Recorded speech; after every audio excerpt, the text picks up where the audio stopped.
तो राम राम, राधे राधे। हमारे YouTube channel Awanish कीर्ति में गाइज आज के वीडियो में हम सीखेंगे कि हम किस प्रकार से पुराने ब्लाउज से नाप लें और जिससे हम अपना नया ब्लाउज बना सकें। आप अपना नया ब्लाउज सही बनाने के लिए, सही फिटिंग के लिए आपको सबसे ज़रूरी काम है कि आप जिस भी ब्लाउज के नाप का ब्लाउज बना रहे हैं उस ब्लाउज की जो नाप है वो बिल्कुल सही तरीके से लेनी चाहिए। तो यहाँ पर आज हम उसी के बारे में चर्चा करेंगे। ये है हमारे पास पुराना ब्लाउज जिसकी हम मेजरमेंट लेंगे और इसका जो मेजरमेंट है वो हमने इस कॉपी पे लिखा है कि हमें इसकी लंबाई कितनी लेनी है, इसका सीना कितना लेना है, कमर है, टक्स है, शोल्डर, आर्म होल, आगे का गला, पीछे का गला, आस्तीन की लंबाई और आस्तीन की गुलाई। ये इतनी बातें आपको एक कॉपी में पहले से ही लिख के रखनी है और जैसे जैसे हम ब्लाउज की नाप लेते जाएंगे जिस जिस चीज़ की उसको हम यहाँ पर नोट करते हुए जाएंगे। तो सबसे पहले हम ब्लाउज का जो नाप लेंगे वो लेंगे लंबाई की। तो इस प्रकार से हमने ये ब्लाउज रखा, ये हमारा सीधा ब्लाउज है। तो इस ब्लाउज को हम इस प्रकार से पलटेंगे और इसकी लंबाई की हम नाप लेंगे इस प्रकार से।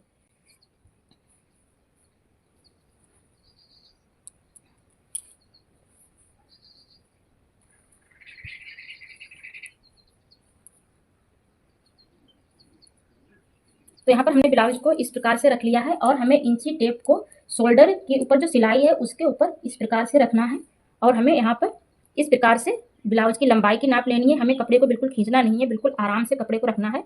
और आप जब भी कभी ब्लाउज की लंबाई की नाप लें तो आप बैक पार्ट से ही ब्लाउज की लंबाई की नाप लें। तो हमने इस प्रकार से इंची टेप को रखा। तो यहाँ पर हमारे ब्लाउज की जो लंबाई है वो 13.5 इंच हमें यहाँ पर तैयार रखनी है। तो हमें यहाँ पर 13.5 इंच ब्लाउज की तैयार लंबाई रखनी है और हमें 1.5 इंच जो कपड़ा है वो एक्स्ट्रा लेना है।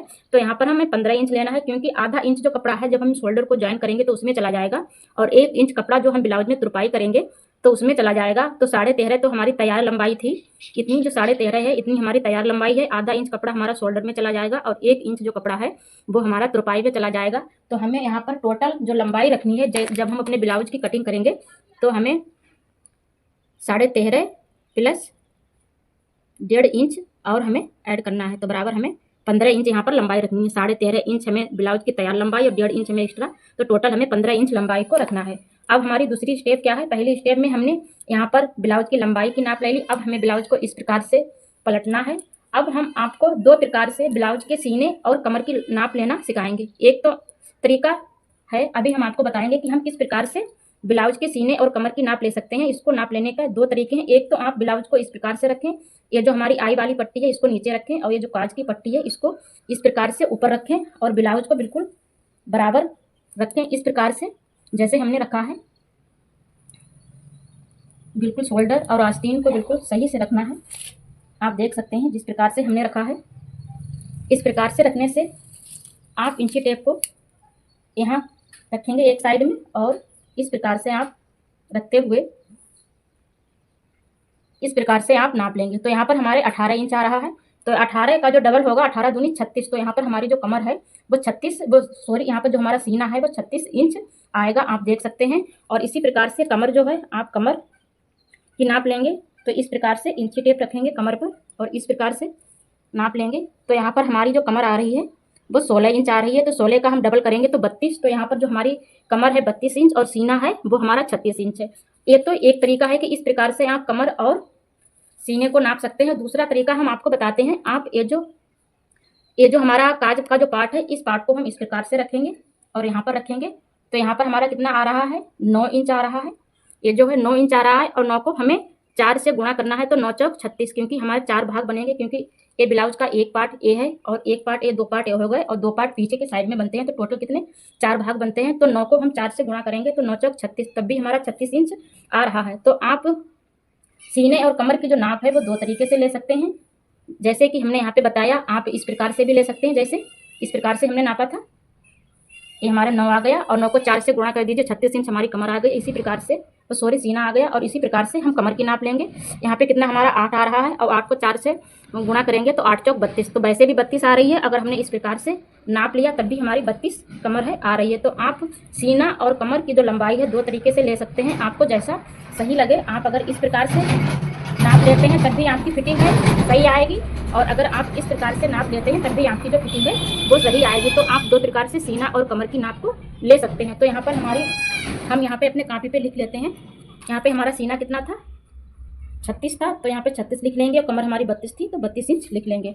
अब हमें क्या करना है, अगला जो हमारा प्रोसेस है, 3 स्टेपें हमारी पूरी हो गई। लंबाई की नाप ले ली हमने, सीने की नाप ले ली, कमर की नाप ले ली। सीना और कमर की जो नाप है वो 2 प्रकार से हमने आपको बता दिया कि आप किस किस प्रकार से ले सकते हैं। अब तीसरा हमें जो प्रोसेस है वो हमें अपने ब्लाउज में ये जो टक्स पड़ती हैं इसकी हमें नाप लेनी है। ये जो टक्स हैं आप देख सकते हैं यहाँ पे, ये जो टक्स पड़ी हुई है इसकी हमें नाप लेनी है। तो इंची टेप को हमें जो शोल्डर के ऊपर सिलाई है इसके ऊपर रखना है, और हमें यहाँ से देखना है कि कितने हमारे इंच पर टक्स पड़ी है। तो 10.5 इंच पर हमारी टक्स पड़ी है, तो 10.5 इंच पर हम टक्स डालेंगे, और आधा इंच हमारा शोल्डर में, आपको आधा इंच तो कपड़ा लेना ही जब हम शोल्डर को ज्वाइन करेंगे। तो हमें यहाँ पर 11 इंच पर टक्स डालनी है। अब उसके बाद में हम देखेंगे कि शोल्डर की नाप आप किस प्रकार से लेंगे। तो आपको ब्लाउज इस प्रकार से रखना है। शोल्डर को भी आप 2 प्रकार से नाप सकते हैं, वो भी हम अभी आपको बताएंगे। पहले तो आप ब्लाउज को इस प्रकार से रखें, गला ज़्यादा फैलाते हुए ना, और ना ज़्यादा, मतलब इस प्रकार से रखें शोल्डर को, ब्लाउज के गले को। एक तो तरीका है शोल्डर को नापने का, एक आपने यहाँ पर रखा तो यहाँ पे हमारा शोल्डर कितना आ रहा है 10 इंच, तो आपको 5 इंच लेना है इस प्रकार से। और दूसरा, अगर आप एक ही शोल्डर को इस प्रकार से नापते हैं तो देखिए यहाँ पर 2.5 इंच आ रहा है।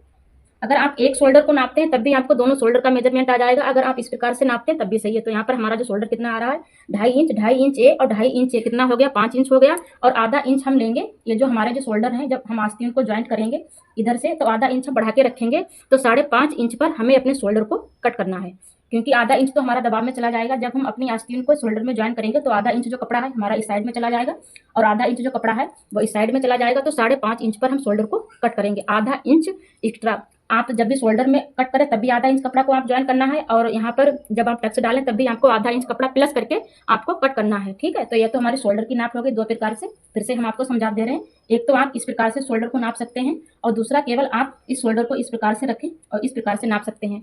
अब हम यहाँ पर नापेंगे गला। तो गले को किस प्रकार से नापेंगे, गले को हम, ये जो हमारा बटन वाला जो पार्ट है इस तरफ से हमें गले को नहीं नापना है।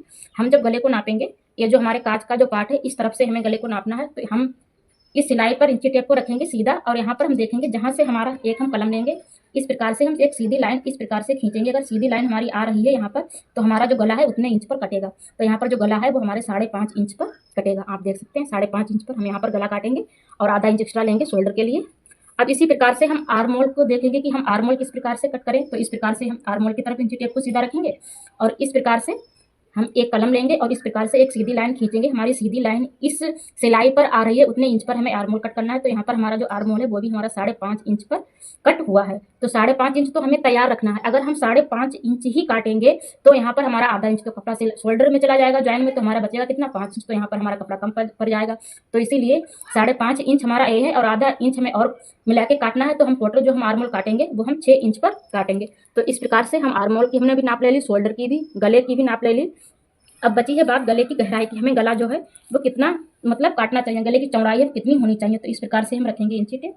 तो यहाँ पर जो गला है इस प्रकार से आप देख सकते हैं, ये जो हमारी तुरपाई की जो लाइन जहाँ पे मिलती है इस प्रकार से हम नाप लेंगे। तो हमारा 2 इंच पर यहाँ पर गला कटा हुआ है। अब यहाँ पर हमने लंबाई की भी नाप ले ली, सीने की भी नाप, कमर की भी, इसमें टक्स कितने पर पड़ी है टक्स की भी नाप ले ली, शोल्डर, गला। अब केवल काम बचा है आस्तीन की। तो हम यहाँ पर आस्तीन की लंबाई की नाप लेंगे, इस प्रकार से हम रखेंगे इस टेप को। तो यहाँ पर हमारी जो आस्तीन की जो लंबाई है वो 5.5 आ रही है, और आस्तीन की जो गहराई है, गुलाई है, वो भी हम देखते हैं किस प्रकार से, ये भी हमारी 4.25 5.25 इंच आ रही है। तो गाइज ये थी ब्लाउज का मेजरमेंट। तो आप इस प्रकार से अगर ब्लाउज का मेजरमेंट लेते हैं तो आप जब जो नया ब्लाउज बनाएंगे तो वो ब्लाउज बहुत ही अच्छे से बन के तैयार होगा। क्योंकि सिलाई में सबसे बड़ा जो काम होता है वो है नाप का। आप किसी भी नाप का ब्लाउज बनाएं तो सबसे पहले आप जिस नाप का ब्लाउज बनाएं उसका जो मेजरमेंट है बिल्कुल सही तरीके से लें, जिससे हमारा जो नया ब्लाउज है वो बहुत ही अच्छे से बन के तैयार हो। तो हम आशा करते हैं कि आपको हमारा ये वीडियो समझ में आया होगा। तो हमारा वीडियो अगर अच्छा लगे तो जो हमारा चैनल है अवनीश कीर्ति, उसे सब्सक्राइब कर दीजिए और वीडियो को लाइक कर दीजिए। तो हम अपने वीडियो को एंड करते हैं। सभी लोगों को राम राम, राधे राधे।